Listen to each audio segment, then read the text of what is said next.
اللہ وہ معبود برحق ہے کہ اس کے سوا کوئی عبادت کے لائق نہیں، زندہ ہے سب کو تھامنے والا، اسے نہ اونگ آتی ہے نہ نیند، جو کچھ آسمانوں میں اور جو کچھ زمین میں ہے سب اسی کا ہے۔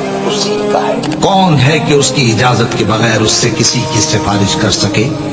جو کچھ لوگوں کے روبرو ہو رہا ہے اور جو کچھ ان کے پیچھے ہو چکا ہے اسے سب معلوم ہے، اور لوگ اس کی معلومات میں سے کسی چیز پر دسترس حاصل نہیں کر سکتے۔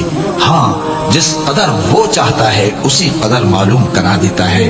اس کی بادشاہی اور علم آسمان اور زمین سب پر حاوی ہے، اور اس سے ان کی حفاظت کچھ بھی دشوار نہیں۔